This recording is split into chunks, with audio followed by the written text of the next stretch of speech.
let's get to it. All right. Hello, everybody, and welcome to this week's Tipple's Wine of the Week virtual wine tasting with Elizabeth and Jeff Vaudreuil, the owners of Tipple's Brews and Wines in Gainesville, Florida. Thanks for joining us. I think you'll have fun tonight. This week, we are drinking the Penfolds Bin 28 Kalimna Shiraz. So going down to Australia for a big, bold red that has some wonderful ratings, but we'll see if we agree. As I always say, the ratings are the beginning of the discussion, not the end. So what did we have before from Penfolds? Didn't we have something? Yes. When we did a back-to-back comparative Syrah tasting, we drank the Max's Shiraz, which is a lower level, like in that lower, but anyway. Yeah. Look, there it is. Go. Okay, thank you. A very delicious wine in its own, but not quite in the same. And I'm sorry if you guys are hearing the dog drinking. He is right next to us and decided right now that he needed to fill up. Yeah, no other time during the day. Anyway. No, he's like a camel. Would you pop us over to the first slide? Sure. Thank you. All right, so a quick overview. So we're talking about the Bin 28 ratings on this guy. Like I said, they haven't been subtle, right? Yeah. James Suckling 94, Robert Parker 93, Wine Spectator 93. So overall, there's a lot to kind of get you leaning in and thinking positive things. Yeah. To give it a shot, right? If nothing else, like I said, don't base a mortgage on it, but but it's certainly a good discussion point. Food pairings for this guy: big, bold meats and bold cheeses, and some of the bigger vegetables like very bold cheese there with gorgonzola. Right. So spare ribs, roast leg of lamb, mushroom stuffed with gorgonzola, which I would love, smoked eggplant. Right. Yeah. So yeah. I'm glad you threw a vegetarian option on there. I try to remember. Plus the mushroom stuff with gorgonzola too. Right. I thought I kind of outdid myself. You're very. I was very inclusive this week. All right. So let's jump back over to us, please. If you have not already done so, it's that time to pour the wine. I gave it a light chill to bring it down to around 60 degrees. I put it in my refrigerator for 30 minutes. Thank you. Why 60 degrees, Jeff? Well, that is 55 to 60 degrees is usually European cellar temperature. Traditional. I like that's a better word. Yes. So I like to start there. It's going to warm up to 70 some odd degrees in our room, but that's fine. And if you start there, that's fine too. But I like the evolution. Varietal on this guy is 100% Shiraz. Shiraz is Syrah, same grape, different name. Alcohol content 14.5%. So right about where we're used to seeing it on reds. Aged 12 months in American oak. We're gonna have a little more aggressive oaking going on here. American oak versus French. You're going to get maybe a bit more vanilla and a bit more tannin working in there. So as we sniff this, ageability on this guy, about 10 to 15 years. It's a good long ageability on here. What vintage are we on? We are on the 18, yes. Okay. Yep. So 4 years. 4 years in. So we're young on this stuff. We're young on this, though not too young to be drinking it. Okay. But it's got a long way to go still. Okay. Nice dark fruits and spiciness on the palate, on the nose. Cinnamony, clove. Jumps right out. All right, first thoughts. Has plenty of acid, so there's freshness in here. Absolutely. This does not taste like dried fruit. It's dark, rich fruit, but certainly it's fresh because of the tartness that you're getting in there. Definitely getting tartness. The tartness with the alcohol, and there's a nice tannin grip on the back, is what will make it age well. Okay. Right. Yeah, well, it's interesting because I feel like sometimes when we're talking about tannins, they kind of hit my tongue and then move on. These kind of stay for a little bit. Like, yeah, they've got some. They're grippy. There's some hang time. Yeah, they're grippy and they hang out, but they're not overwhelming either. No, I don't feel like it's overwhelming, but I do. I can feel it like gripping my palate. Yeah, it's not as much as like some young Napa cabs can really be aggressive, and or even some if you drink like a Barolo from northern Italy, too young. And then I always say it gets to where you almost can't open your mouth and it's welding your tongue to the roof of your mouth. This is not doing that. No, it's not doing that, but I'm definitely get a hint of like it kind of wanted to. Maybe younger it would have, but yeah. Yeah, I get that. No, for sure. But a lovely wine. I definitely can tell that this can age. I actually kind of want to put one of these guys down and see what it's like in 10 years. Just grab one, we'll put it right over there. Yeah, we've got the spot for it, right? You know where to get it. Yeah, right. I know a place. I do love that baking spice jumping out on the nose there, right? So that's really fun. And what's fun is, and where that's coming from is Shiraz Syrah. All right, so Shiraz is a spicy. Sorry, I swallowed the wrong way. Okay, Shiraz is a spicy grape, anyway. And then you have more aggressive oaking, which gives it its own spice, right? Okay. So they're going to play together and elevate that quality of the grape. So when you say it's a spicy grape anyway, you're going to get that baking spice regardless of if it's an American oak or French oak or steel. Yes. If it's Shiraz, Syrah, you're going to get a combination of baking spice and often, depending on where it's grown, a real pepper quality, white and black pepper. Sure. But we'll go into some of those specific details as we talk about the grape in a moment. So right now, let's get we'll delve a little bit more into what we're tasting and smelling, and then we'll move on to the next part. So, and this will open up, I've had mine open for about 30 minutes. I can tell by the end of this discussion in another 30 minutes, it's going to turn a corner and open up more. Tight still. Yeah, it feels very much tight. That's that acid tartness. It will relax while the oxygen plays with it as we talk. So, well, they all had it last week, so they probably knew that and opened it well ahead of time. Yeah, right. Yeah, I know. Thank you for coming back, by the way, everybody. Life has its emergencies. So they were like, we've had it open for an hour and a half. We're all. Jeff's already told mine that mine tastes old and not fresh because I took it back because I did not like it. You're experiencing a completely different wine than we are. Right. I've had mine open for a week straight. So that might be a bit loud. It kind of cut off. Did you guys hear Chris the whole time, or did it cut off for you guys? It was good. Okay. Oh, sorry. I was just making a dumb joke, though. I don't need to repeat that. Yeah. Okay. So just so you know, was having issues with my computer last week. My company replaced it, and now I'm having more issues. Yeah. So I've been on with tech every day this week, including at 5 o'clock today. So we seem to be having some issues hearing what you guys are saying. We might have to use the chat box a little bit more. So we'll see. All right. So good call. Thank you for telling me that. So in addition to the tannins, we've talked about the spice. We talked about some of the dark fruit, right? Baker's chocolate and coffee notes, and let it, really chew on the wine for a minute. Let it run around your palate. You'll get those secondary flavors will come out. So, and really interesting for 12 months in American oak, it's not overwhelming with vanilla. No. So, which I think shows what a big grape was going in there, because it's not just it's not the oak, the American oak didn't just pummel it and turn it into a separate, thing where it was equal parts. We're still tasting the grapes grown in that area, I believe. So I was a little worried with that much American oak on there. But. No, absolutely. I always worry about American oak because that's what Chardonnay is kept in a lot, right? Yeah. And so, yeah. But it's a completely different grape.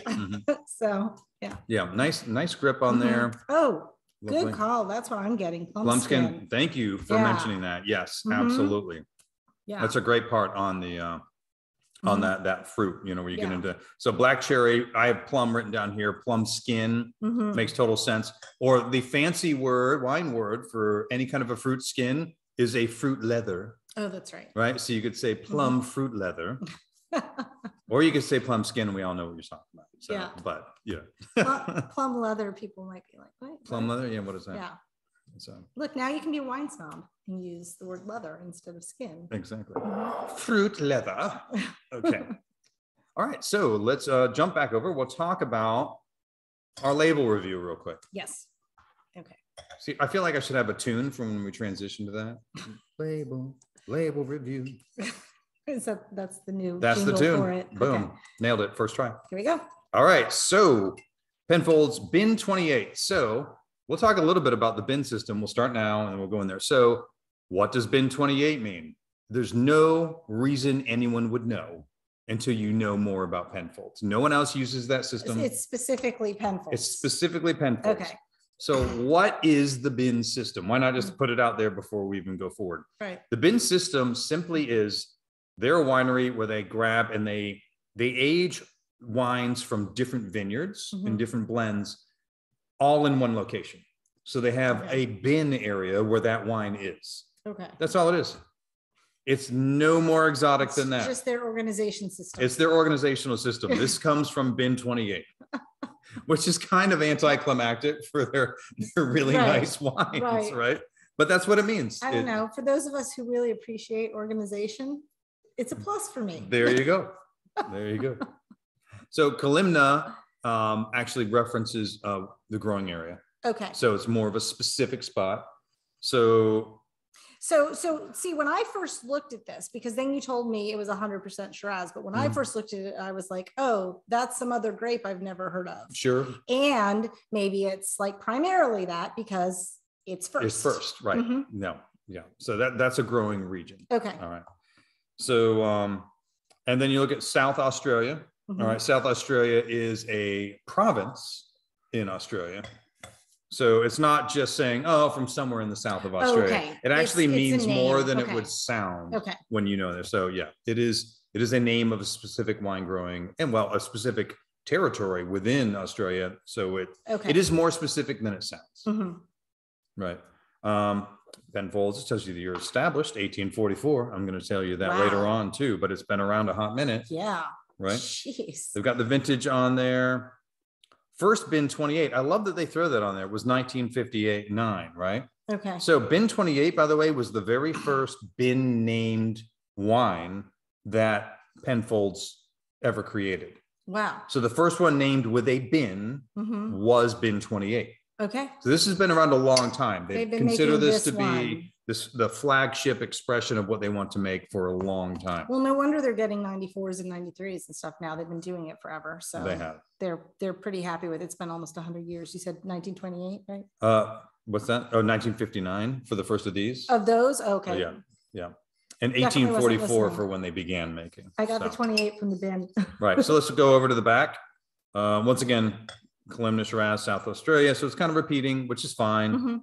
Proven strategies. So they give you a little description of basically them saying, like, it's the oldest bin, like what I said in there. Right. So they give you a nice little description to give more information. I mean, they should. And they want you to know, look, this wine is important to them as a winery. And it's something that they feel proud to represent. All right, drink this wine and you are getting an expression of who we are. Okay. And then you move in to check out other areas as you were inspired. So, and then if you look down here, produced and bottled, right, by Penfolds. So you can see, all right, they did make this wine. They didn't just bottle this wine. Right. They are in control of what we're having in there. So those are some of the things that I would want to look at first. So produced, does that mean that they own the definition of produced? Does that include that I own all of my own grapes that are in here, or I made it? That means you made it. Okay. All right. This is actually a combination of purchased and their land. Okay. If it was only their land, then it would say estate. Oh, that's right. Okay. Yep. And so that's a great question because so when you look at something, if you say estate produced and bottled, in there, then they have estate, all of the control. Right. Produced, I made it. Bottled, I put it together. Exactly. Right. Yep. But a lot of positives to get you to say, okay, these guys are owning this brand. They're owning this wine. They're directly in control of it. So you can feel good about moving into it and say, all right, this is going to be, it's not just some product, it's like reindeer red or something like that, where you're out there and like, oh, they just bought some juice and they slapped a label on it, kind of thing. So this is going to be an expression of what they want to put out there, and it's important to them. So you can at least pull that off the label. If you were blind, you just walk in, you don't have any of us there to help you. That's why I go over this. Yeah. Well, for me too, because we've had a Penfolds before that I liked. Right. I would go with the name Penfolds too. But yeah, if you know nothing about it, but I mean, I think like a lot of times if you've had a wine from a vineyard that you like, you're more trusting of having another wine from that vineyard. So yeah. And they do, like Penfolds has some other expressions that they have less to do with, like they have some much more casual drinking wines, even more casual than the Max's line. And so but if you drink the better ones, you could think, well, if I want a casual wine, which there's nothing wrong with grabbing a casual wine on a Wednesday or something. Yeah, you give it a shot. Yeah. But don't always extrapolate the other way where you drink the casual wine. And if you weren't a big fan, don't write off the better ones, because there are some wineries that have things like that. There's some Gallo productions out there where some people say, oh, it's Gallo. But it's like, no, wait. It's not all casual drinkers. They have some amazing wines. So I think I've heard you talk about that one before. Like, yeah, that's one of the ones because it always stands out for me because I was like, Gallo. And it's like, oh no, they have some nice ones. Yeah, there's a reason. They know what they're doing, but they also know what they're doing when they're choosing to make a casual wine. That's okay. Somebody's going to pay the bills. So, all right, next, please. Australian wines. Here we go. Okay, so that was clearly Photoshopped, but that one is real. I think that's Photoshopped too. I think they're both Photoshopped. You think the wine's Photoshopped in there? I think so. I mean, okay. Hey, that's really good. That's good Photoshopping. They probably didn't actually have wine in it. They had something else. Honestly, I think that's all real, and that's how you I think that's how you deliver wine in Australia. If the kangaroos like it, then you can serve it, right? That's right. Well, the other guy's just delivering, so this is super helpful. Well, no, he's not just delivering. He's got a glass in his. Maybe he. The dingo got your vino. Okay. All right. Here's the next one. Ready? Yeah. All right. Don't give him too much. It's I do like this. This is funny. Yeah. Thank you. Okay. So he shouldn't have been smoking while he was doing it. That was a bad choice. You can't taste the wine if you smoke. That's true. All right. That's a fire hazard. Yeah. Right. No kangaroos. All right. So Shiraz. Origin in southeastern France, which is where it is largely grown in France, right? So near the Rhone Valley. So southern Rhone, northern Rhone, that area is where it is used in France. That is where it also the origin is. So it is the offspring of two obscure grapes, the Dureza grape and the Mondeuse Blanche. But what is cool, so, okay, what do those mean? Those names mean nothing to us. Fair enough. But like the Cabernet Sauvignon grape, it is the product of a red grape and a white grape. Huh. Yeah. Cool. But together they made a more intense red grape, exactly like what happened with Cabernet Sauvignon. So it is a very flexible grape. It can be grown in warm and cooler climates, and it produces different expressions. So the cooler the growth, you tend to get more, you get this quality that's almost like a peppered bacon. And you get where you can see through it. Like if we didn't talk about looking through, but this is an intense wine that you cannot see through. Absolutely, yeah. Right. But there are Shiraz from cooler growth areas that you can look through that look almost like Pinot Noir. So like from France? From like Northern Rhone in France. Okay. Or some areas in Northern California I've had. Okay. Chile is a cool growth Shiraz. Or warm, depending on where they grew it. Okay. So, anyway. But so depending just thinking, on the elevation right. and that, yeah. Yeah. But cooler climate. So this is a wine that can taste a lot of different ways. It can be really juicy and jammy. Like the Washingtonian that we had when we did the Syrah versus Shiraz tasting. That Washingtonian was jammy and round and velvety. It can have harsh tannins. It can be round and velvety. You can be impossible to see through, and you can see right through it. It's got a lot of options, and that's why I think Shiraz is so much fun, because you can explore what areas of the world are your favorite Shiraz, or maybe you just love them all, which is kind of like me. So, Yeah, I'm just trying to think. I don't know that I've had a Syrah or Shiraz that I haven't liked. I mean, obviously it's a grape that I like. It's a tremendous grape. It's really good.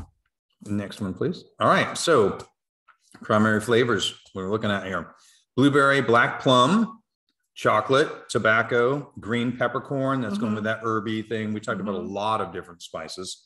So I don't feel like I'm getting tobacco at all, but tobacco, I would say not necessarily on this one.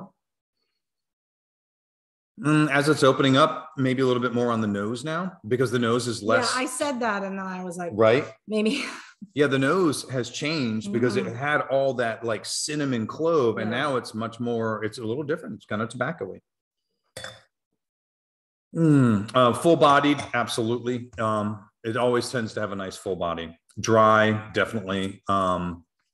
Medium to high tannin, yes. Medium acidity, I'd say we're all of medium, like on this guy. Oh yeah. And alcohol content up to 50%. So we're a little on the higher side. So for me, I would have said even like higher than medium acidity, like medium plus for me on this. And then I feel like I'm getting some peppery qualities too. Oh, no doubt.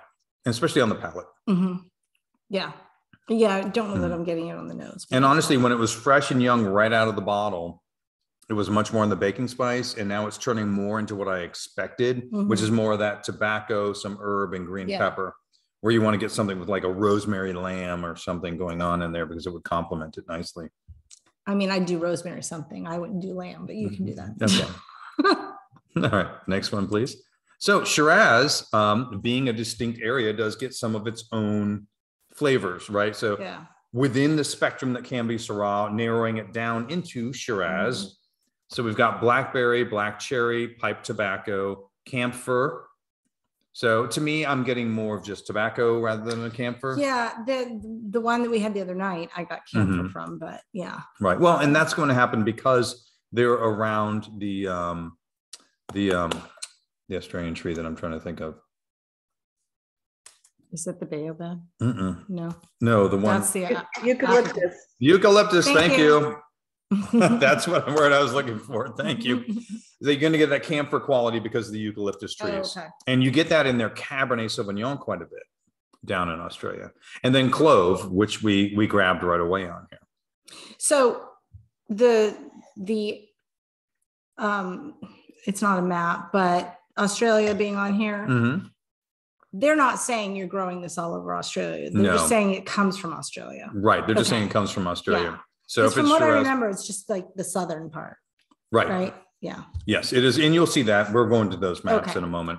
So here's the fun thing. So Shiraz, right? Traditionally, I would be able to say to all of you, and I always say this about wine, right? Every rule, oh yes, but, right? So traditionally, I would say if it says Shiraz, it's Australian, right? If it says Shiraz, it's Australian. Yeah. But South Africa's using it now too. so there you go. So now it's Australian or South African. All right. Fair enough. They want to call it. Because wine needs to be more complicated for everyone. Absolutely. It's enough that why is it not all Syrah? But, it's not. Hey, it's not for me to make them change. There you go. All right. Next one, please. All right. So I talked about its origin. The Rhone Valley. The Rhone Valley. So here we are in southeastern France. So Southern Rhone, Northern Rhone is so much smaller than Southern Rhone because it gets so cool. Okay. That was going to be my next question. Cool and windy, and then there's a much less area. But they're growing Syrah up there in that cool area. And now up in here, when you have a Syrah, they usually call it. They name it by the region often. So Hermitage, Crozes Hermitage, which we had a Crozes Hermitage 2 months ago or so. Right. Now down in Southern Rhone, wait. They name it that. They don't call it Syrah. They won't put it on the label anywhere. So aren't there other things that are grown in that same area, or they're just growing Syrah there? There, it's almost exclusively Syrah for the red. Okay. Right. All right. But if they ever decide to grow another one, it's still the same region. Well, they're really not allowed. Oh, that's right. Those because are, it's those France. are controlled. It's Okay. France.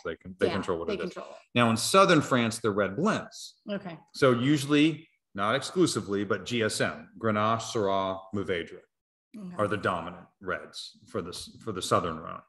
But still, because they grow so much more, they're really growing more Syrah in the southern part, even though it's part of a blend. And they're making a lot more wine out of there.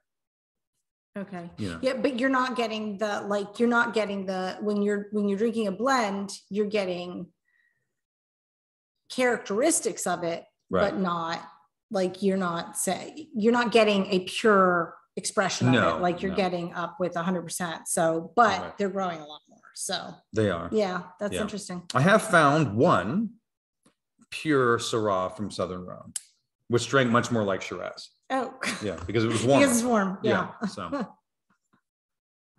all right. So, grape anatomy on this guy. So we're dealing with a bit more of a balanced grape. We have a lot of intensity on the skin where we're getting tannin and flavor and color, but from the acid we're getting here, this is no, gentle, flabby, fruit bomb.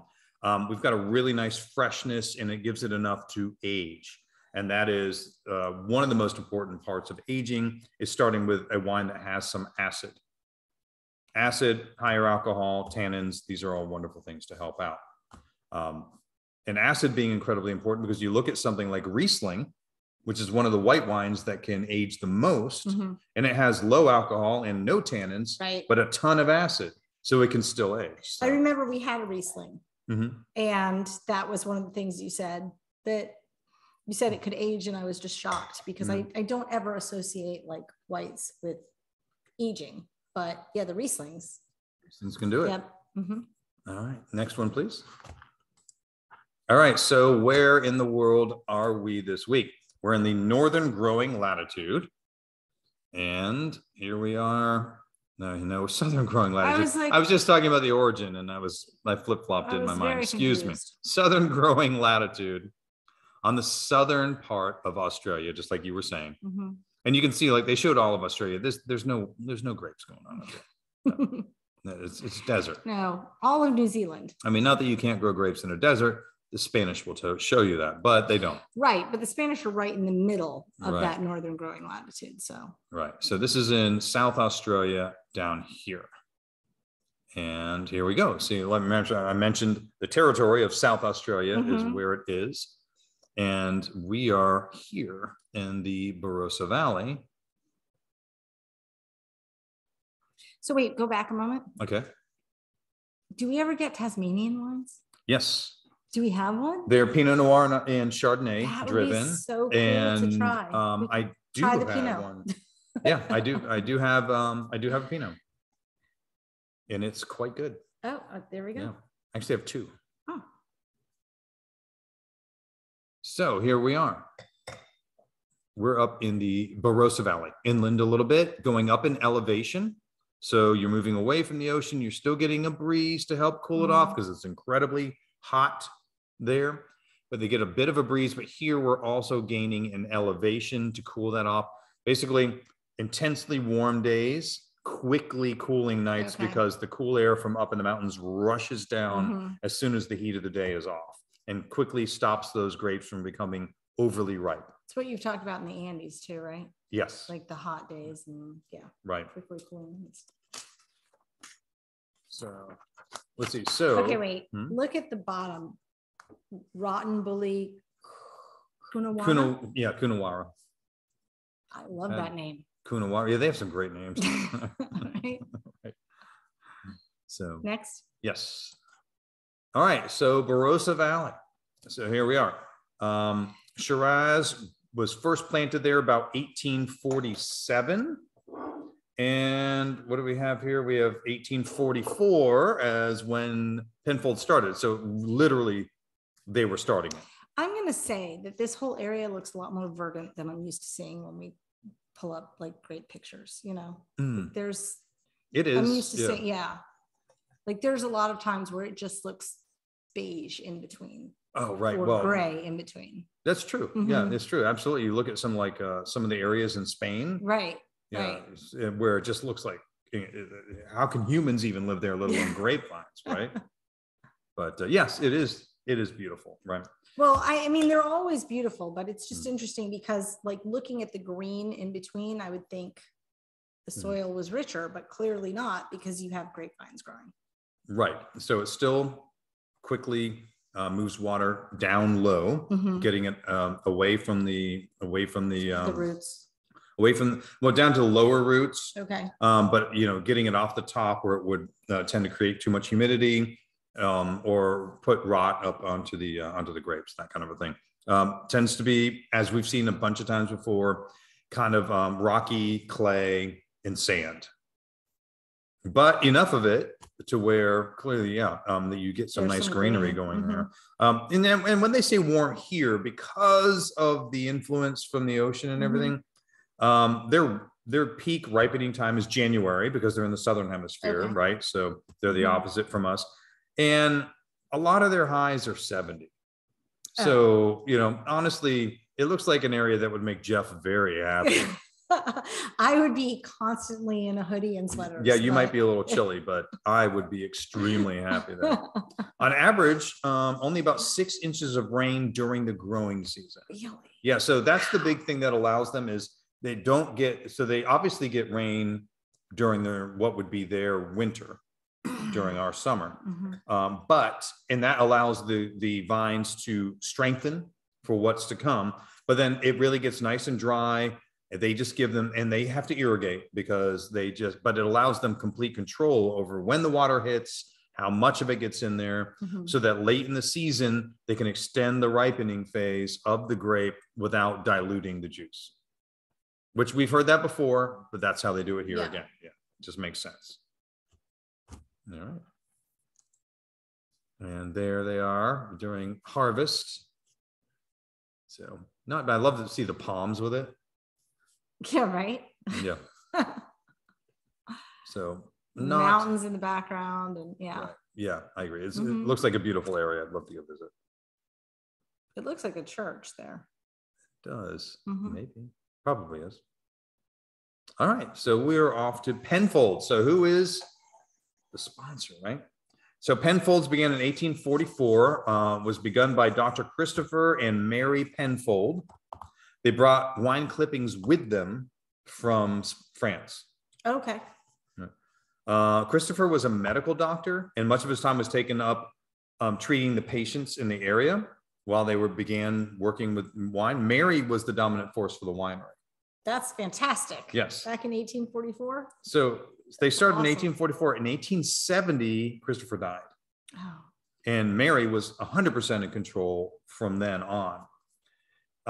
So from 1870, it was a family run, they made wine, they moved on, but it wasn't until 1948 it was continuing. Okay, so 100 years later. Yeah. From the beginning. Right. So Max Schubert took over as the winemaker. Okay. All right. So Max decided to take this and make it, he said, okay, we're making wines, but we could make so much better. He bought it, or he's the winemaker. But I mean, it's, no, he was hired. Okay. Yeah.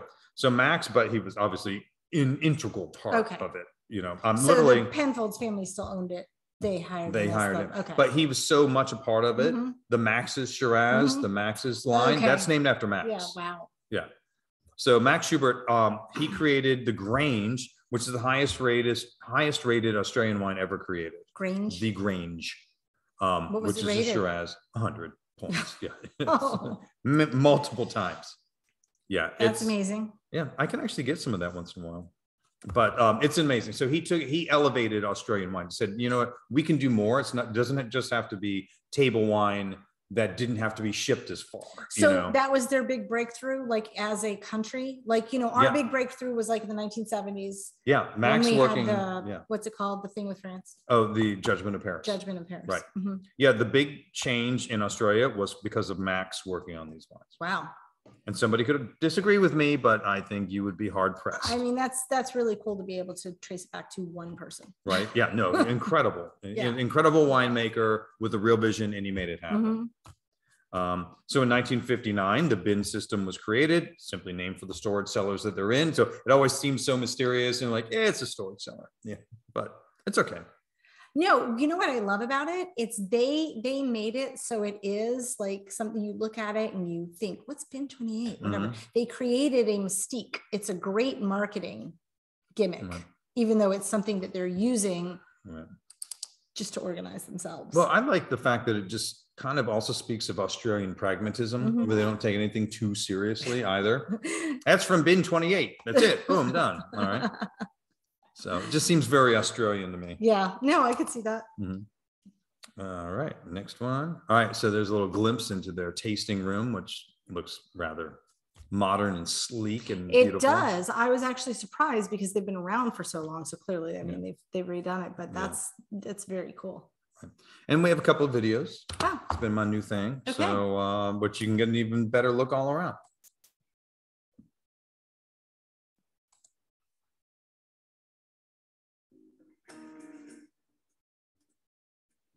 Bin 28, the multi-region Shiraz, was one of our very first bin-numbered wines back in 1959.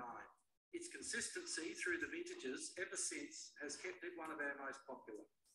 1959 was the first vintage, and it was 100% Shiraz from the Kalimna property. As the wine has become a lot more popular over the years, we're now sourcing fruit from many different regions within South Australia. Obviously, Barossa Valley, McLaren Vale, and of course, Kalimna is still very much used for the Bin 28 style. As a young wine, Bin 28 shows very rich, varietal Shiraz fruit characters, very dark. As it ages, those characteristics will become a lot softer, the tannins will integrate, and the wine will just develop beautifully.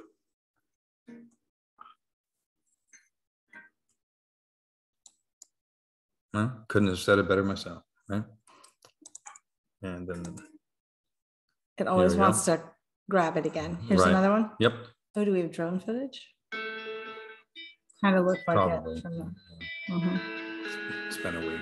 Well, here we are at Penfolds' historic monopole, the McGill Estate Vineyard.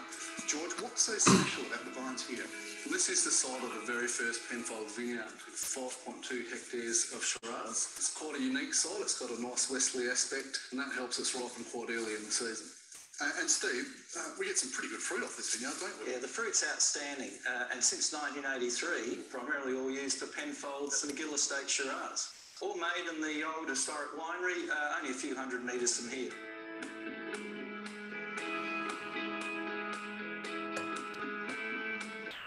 Firstly, the Adelaide Hills is such an interesting wine region and very important to Penfolds. What are its defining features? I think it's a really diverse region with quite a large area, different soils, different climate, gives us lots of different flavours. Just a touch more rain in some other parts of South Australia. Yeah. Kim, you get some very good fruit from here. What do you do with it? Well, I particularly love the Chardonnay from this region because of the cooler climate, the slower ripening, you get beautiful purity of fruit and you get that lovely acid structure. And that's really conducive to what we're looking for Bin A and indeed sometimes Utana. Utana? Unique soils in Coonawarra, Jamie. The red lime over limestone, which is fantastic to work with. And what grape varietals are we growing? Coonawarra is renowned for Terrosa soil and Cabernet Sauvignon and Shiraz. Penfolds parcels of fruit are sourced for Bin 707, 389 and 407. And there's a new one in the luxury tier, the Bin 169. That is quintessential Coonawarra. It's what we do best, Cabernet Sauvignon. So I have to try that sometime. I like this because I like this sugar. Main sub-regions of the Barossa. Well, Eden Valley is only 20 minutes away, but it's significantly higher in altitude, so it's much better for white wine, particularly Riesling. And at the moment, we're in the Barossa Valley, and that's really well known for its more masculine wines, the Shiraz, Cabernet, Grenache, and Mataro. Steve, we get some exceptional fruit from the Barossa Valley. What sort of wines are you making from here? Barossa Valley fruit really is the backbone for Penfolds Grange, and a really important blending component in St Henri and of course RWT. George, we're standing on hallowed ground. Tell us about this particular vineyard. Yeah, we are standing in Block 42. So it's our most significant vineyard and our oldest, planted in the 1880s. And it's possibly the oldest continuously producing Cabernet Sauvignon block in the world. Pretty cool, huh? Yeah. All right. There we go. So, you want me to stop the share for a moment? Sure. Okay. That'd be good. Yeah, I thought some of that gave a kind of a good overview of some of the areas they're getting it from. And I love seeing that they have the old vines. That's really cool. Mm-hmm. Yeah, no, these guys, some people are like, oh, Penfolds, because they've seen it around for a while. And they've done some stuff outside of those areas where they do some casual drinkers, that you might see in a grocery store, but these have nothing to do with those. And that's not their core. Sure. They've got a great winemaking history. They take it very seriously. They've got some amazing cabs. And I thought it was kind of fun to look at some other things that might, if you're enjoying this wine, it might whet your appetite for saying, oh, I will explore Penfolds a bit more. And I think that would be a good choice because they're really good. One thing I was going to point out is interesting. So Barossa Valley, that last one where he said it was almost close to where they were getting some Riesling, and it's where they got the Grange and all that from. That area is where this comes from as well, even though they didn't mention it. It gets blended with a little bit from down south, but we've got some great, lineage on the grapes here. This guy, one of the things it reminds me of, and this is going maybe a bit deep on there, but it reminds me of, because of the balance with the acid and the barrel, and nothing's out of step. Like I said, I was saying there's not an intense amount of vanilla, right? There's a nice amount of acid. Everything's balanced. It reminds me of what someone in Bordeaux, France would do with Syrah. Okay, sure. Yeah, because it's so balanced. It's so balanced, because that's the thing about Bordeaux blends is they're balanced. That's their thing. Right. And nothing stands out, and they all elevate each other. So I know that, to me, this drink's like that. So the Max's is richer, it's a more fruity, a little more vanilla, the more, and which is a delicious one on a different night. I liked it. I used it as one of our tastings, but I think this one is a more elegant and a prettier version of Syrah. Yeah. So rather than just being a powerhouse, knock you in the face fruit bomb. So, which it can be. I mean, I like powerhouse wines too, but I'm very much enjoying this one. So. Right. So, but I think, this one's a combination of elegance and power, which reminds me of Bordeaux. So, all right. Anyone, any thoughts before we go on to, we'll go over the ratings before we have you guys say what you thought about it. Anything to throw in now that you've seen the presentation? Well, the wine's been sitting here for got quite an hour open, and it's really smoothed out. Really smoothed out nicely when it was originally opened. Yeah, nice. No, I agree. It was very wound up and even though it had been open for a half an hour, it was pretty wound up, and it's very much opening now. Like, yeah, this guy seems to take a good hour to take a good breath and open up. But so here's what's interesting. We were those people that had started pre-drinking before we found out that we were going to be canceled for the evening last week. Yes. And this bottle is very different from the bottle that we had last week, because we probably spent the first 15 minutes after we opened it before the thing was called off, talking about the smell, because it was very strong aromas of a musty smell, eucalyptus. We were trying to place it, but yet it was incredibly smooth to drink.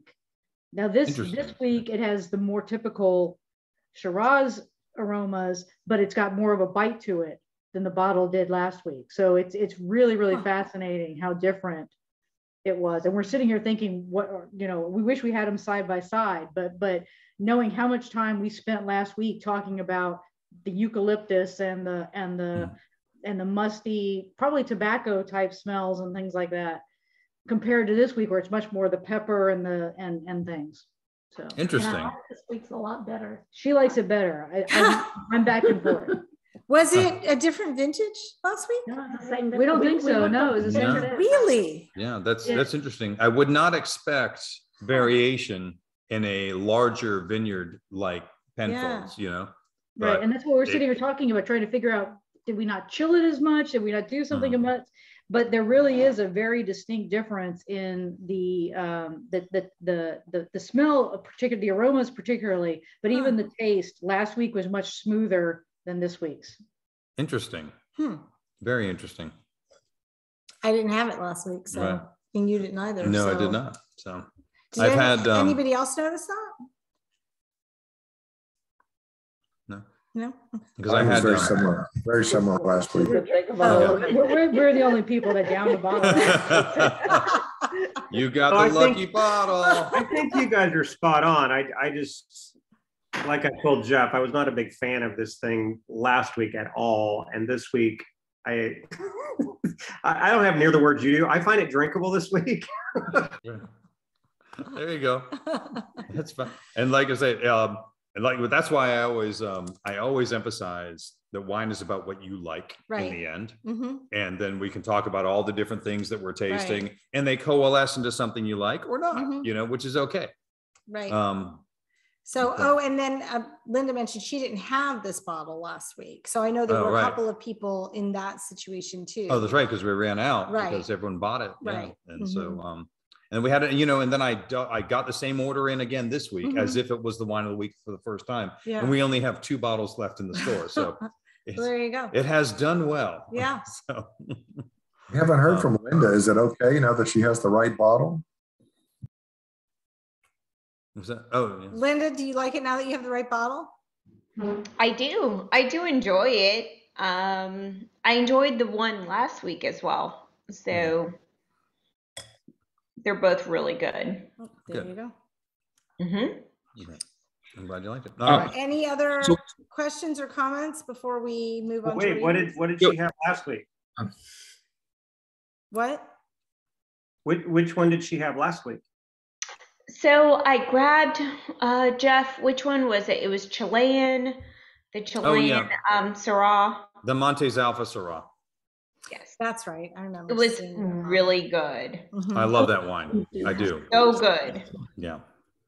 Yeah, that is. I think that's a fantastic bottle of wine. I brag on that wine all the time. It is very good. Did we not have that in a tasting? We have not had it in a tasting. Okay, we've had Montes Alpha something else. Yes, we did the Montes Alpha. We did their Merlot. Okay. I believe. Okay. Yeah. And then they were even saying in the video, like, and we're really known for our cab. And I was like, add that to the list too. Well, that's what I said to him. I said, we have to get that. Yeah. No, this was great. I can get on that. That's fine. Yeah. Well, and they have a very unique cab, Australia. I mean, not just Penfolds. So that really is something that I will look at. I've got a couple weeks out because I've had some opportunities to grab some really cool stuff. Okay. But anyway, we'll get to it. We might hang out in Australia quite a bit in the near future. All right. I'm just saying. What's unique about the cab? Because of the eucalyptus, the cab kind of picks up some of that sometimes. Okay. And it's a matter of balancing it. And when it's balanced, it's amazing. Some of the cheaper ones, they allow it to overwhelm, and I'm not as much of a fan.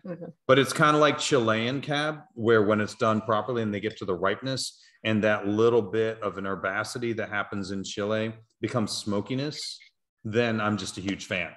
So it's one of those things that done right, it just makes it so much better. Okay, we definitely have to try that. Okay. So, real quick, just quick hitter. We opened it last week. We were visiting my folks who joined also on the Zoom tonight. So we ended up opening. We picked up 2 bottles because we were like, it's gonna be 4 of us. Let's open both of them like right now so that they can both open up, and then like in an hour we'll have them both. And then it was like, we're not doing a Zoom thing, and I was like, well, I guess we have 2 bottles of wine that we have to get already opened them. We ended up pairing them with lamb chops. Oh, lamb chop. It was lamb chops and mushroom risotto. Oh, we had like shawarma spices on them, so like cardamom or coriander. Yeah, which went really well with the baking spices from the wine. It was like a really nice compliment. Both of them like really worked super great. I thought, I liked last week's or this week's wine a lot. I wrote down. I was like, I thought it was like really like that like chocolatey, dark fruit, some balsamic stuff like that. It was really like big, but like balanced, and it opened up a little bit over having it, but it didn't ever like it didn't like smooth out to the point where it was just like, oh man, it's a totally different wine. It was like, it was big and smooth, and then it was like just kind of smooth, toward the end, Yeah. And to what you're saying, to what you're saying, also comparing it to the Maxes, I do agree that it's much more elegant. Yeah. So it was actually kind of fun doing the Maxes this week because we just had it. And so we were like, oh, now I can compare this. And like, this definitely is much more fruity and has more of like that, like, tang bite. Yeah, you said you had a bit of a bite. Yeah, that I feel like this week's was much more smooth about. So that was also kind of neat to get to see that. Yeah, it's taken like an hour and 15 minutes since we probably opened it. And it's taken that long for it to approach that level of smoothness that the Ben 28 had from the get-go. Yeah. Okay. That makes sense. Yeah. Thanks, you guys. for sharing. Yeah. And again, we're sorry about last week. It was. Oh, don't worry about it. Everything was a surprise for us too. So. Yeah. Awesome. All right. So.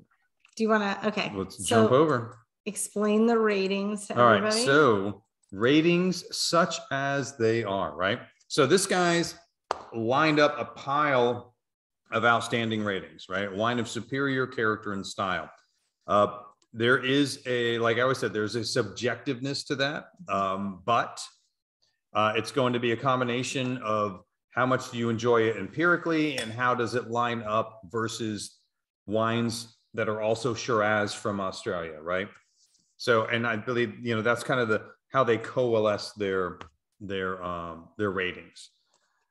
So, but it doesn't mean that to me, that's always the beginning point of a discussion. It is not, you shouldn't say, oh, somebody gave it 94 points, I have to like this wine. Right. Or, that's not how that works. So, but they give it 94 points. That gives me some confidence that I'm likely to like this wine. Makes sense. Right. And it's a good starting off point. So to me, it's a starting off point of the discussion. Well, an example of that is like, there are no buttery, oaky Chardonnays that I am going to give a 94 to. Because I'm just not going to enjoy it to a 94 degree. I'm not. But empirically, it could be fantastic for a buttery, oaky Chardonnay, just not my taste. Right. So hence, when I'm going into a wine shop to get something, because I'm not always in Gainesville, right, I'm not grabbing that because I know I'm not going to like I'm going to avoid Chardonnay altogether. So unless it's Chablis. Just going to grab a red. No, I'm just going to grab a red if I'm going into. So, I mean, doesn't matter for me, as you guys know. Doesn't matter what I'm eating. I'm just going to grab a red. Unless Chardonnay. Jeff is pouring for me, which is most of the time. So then he makes me pair correctly. You made me pair correctly last night.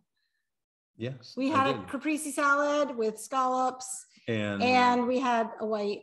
We had a Sauvignon Blanc. There you go. Yeah. Yep. And it was fantastic. It actually paired very, very well. It did. Because it was a Californian. So it was not quite as extreme as in New Zealand, and it didn't overwhelm the caprese side. No, it was really good. It was very good. As you guys know, I just drink what Jeff puts in front of me. So, so anyway, so this guy's lined it up. Very good. So very good. Is it a very good wine? I tell you one thing, an 87-point wine is a good wine. I think we had an 88 point in this group, and it was we have popular. an 80. Yeah, the 88-point wine that we had to show that you could be sub 90 and have good wine. Right. Was quite well received. People really liked it. And then, like I say, an 80 to 84, a good solid wine. It's like, hey, that's a good wine. I'm not upset that I bought it. Yeah. So people get hung up on 90 plus, and I don't think you should. Sure. Yeah. So, and I also don't think that anyone should hang their hat on exactly matching up with the score that was kind of put out there by one of the experts out there. Sure. So anyway, so that's my shtick on the ratings. Why don't you guys throw in the chat what you thought about it? So I can tell 7 people have already thrown things in. So let's see. Okay. Let's see. Okay, where are we? Julie 91. Yeah. Brian 92.75. It's a very specific number. Yes, probably his highest for a red ever. No, I love that he's higher than you on a red too. That's interesting. Yeah. So Jason, Paul, Michelle, 77. Paul thinks much higher in 5 years. Well, there you go. That's fair enough. Yeah. It's going to get better. Then, is this both of you? Did for the hogsheads? Oh, okay, great. Harriet had some. So 93. Then didn't Brian give a red wine like a 99 recently, or am I misremembering? Yeah, he did actually. He did. Yes, he did. He really liked that. See, that tells you that he's been drinking these for 2 years. That's right. He's really come a long way. Exactly. He was white Brendan, wines only. 92.5, Linda 91, Laura 91 to 92. There yep. So 91.5. Yep. I thought that was the recent one. Well, I know you really like that one too, but there was a red. The one right before that. I have to look at it again. Yeah, we'll have to go back and because we were shocked, but you really liked it. Yep. So Chris at 91, Robin at 90, Dr. Fricker 90, very smooth. Yep. Linda 91 for me. Paul defers to the group. He enjoyed it, but didn't realize he had surgery. We can talk about that after the. Right. Yeah. So I mean, for me, I would have done a 92. Okay. Yeah. Nice. I like the elegance on there. I think we're talking about a 90+ range wine. I think it's definite. Like I said, the balance, the ageability, there's character in here. We had plenty to talk about. We weren't just saying, oh, it's fruit and vanilla. Right. No, we weren't. We had other qualities to discuss. There is quality to this production. I do like it too. I mean, it's probably because I experience it every week, so I have to like it, but I do like tasting the evolution of it. It's really interesting because there are more things to talk about as you go along. Sure. So even if you're opening it like well before we are actually starting, take a sip at the beginning so that you can compare along the way too, because it really is neat to see that it changes. Yeah. Like, and I mean, it's the chemical structure that is actually changing. Sure. Right? The oxygen is an aggressive part of our atmosphere, and it makes things change. And so I would say, it's just the wine makes me happy. I like the elegance of it. I like the combination of elegance and power, and it's definitely a food pairing wine as well. I get that not every wine has to be serious, right? There are wines that I drink for fun, and there would just be something that's like, all right, that's delicious. It's easy to drink. I don't need any food with it. This guy, I would say, even better with food. Sure. It's a little more French in that styling, where it would play with it and elevate your meal, and probably elevate the wine in your whole experience. But overall, I'd say definitely. I get the good ratings. Like, I get why people talk about it. Nicely made wine. Yeah, definitely something I could stand behind. So, all right, let's go back to. No, I'm just thinking about things like pins or something that says the wine makes me happy. Right, Brian? That's right. Yeah. That's one hard thing. I would revisit. And the wine makes me happy. I was going to say stickers. Stickers are so in. Those are vinyl stickers that just say "I would revisit," because you could slap those on like funny different things. Yeah, exactly. I probably order about 10,000 if I were you. I'll mute him now. He said I'd buy 10,000. Yeah, buy 10,000. Man, if only I could move that many. There you go. All right, we'll work on that. All right, so let's talk about our sources and thank them all. There are many. Wow. Yeah. Wine Folly. And they're all for this week? They're all for this week. Wow. Yes. It's because you had 2 weeks. I had 2 weeks to prepare. The Wine Folly. Wine Folly is an amazing resource for anyone who wants to learn more about wine. 750.com. That's my resource for finding out information that I purchase wines from. Wikipedia, Penfolds, obviously, vineyards.com, labelwines.com, Once Upon a Wine on Twitter. Some of these are all about the graphics and the maps. The Gray Report, Sip Advisor, Wine Searcher, and Saturday Night Live makes its first appearance in our tasting. Yeah, so when we post it, we'll just like hashtag Colin Jost or something on it. There we go. That should be good. Okay, so next week, we're heading to, I'm so glad Julie's here. We're heading to Italy, to one of Julie's favorite places. When she ran through Italy, she fell in love with Montepulcianos. She came back asking for several and bought several for a while. So It's in central Italy. Mm-hmm. It's south of Tuscany. All right. And it's a really flexible, it's kind of a classic pizza lasagna wine. Okay. For most of them, right? I'm going to kick it up a notch, and we're going to do the Reserva version. All right. So I'm going to say the regular Montepulciano, which, by the way, Montepulciano can be a little interesting because Montepulciano is a region. It's also the grape. Oh. But it's not always that grape. It's fun. We'll talk about that next week as we learn about but this is the Montepulciano grape from the Montepulciano region, from one of the most prestigious regions within Montepulciano. Okay. And it's a Reserva, so higher quality, and they was aged it a little bit longer. But even with all that being said, it's got an 89. You see, it's a sub 90 on that guy. Well, that's what I was like, okay, that's why he's reminding everybody sub 90 is okay. Sub 90 is fine. Yep. And I don't always stick with that because this guy will give you a wonderful taste for that region, which you can decide what you think. No, about I it. like that you pull those, because then again, it comes back to what do you like? Like, what do you like? It doesn't have to have the same, like, you don't have to agree with people that exactly are giving the ratings. Yeah. So, and then Chris and Robin said they're big fans of this, both of them. Oh, good. And the Hogsets are very happy about it. Awesome. Well, I think you guys are really going to like it. It's a great region. And it's one of those that's taken kind of lightly sometimes because they do make a lot of table wine. Okay. But they do have a real nice wine. And honestly, even the table wines, it's like if you want a wine where you can just count on, I've got pizza, I want to grab something, am I going to like it? Grab Montepulciano. Okay. I mean, it's so it looks like, if I'm looking at the food pairings, I'm looking at, if you want to do pasta and marinara sauce, you're good with all of that. And then burgers, you could do beef or the Impossible Burger. If you're if you're not if you're a vegetarian or you're not you don't eat mammals like you. Exactly. So that is what we're going to explore next week. We head over to. Did you mean to do that? Nope. That was well timed. Thank you.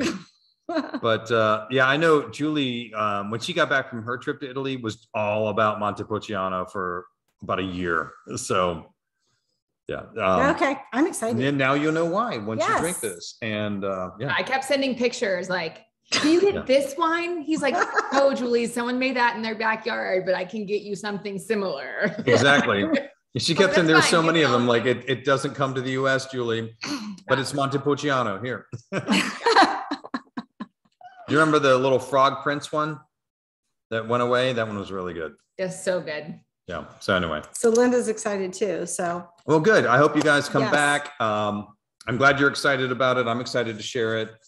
And we will see you again next week. Let's have a toast. We'll stop the recording and we'll go to the after party. Cheers, all right. everyone. Cheers, everybody. Thank you for coming.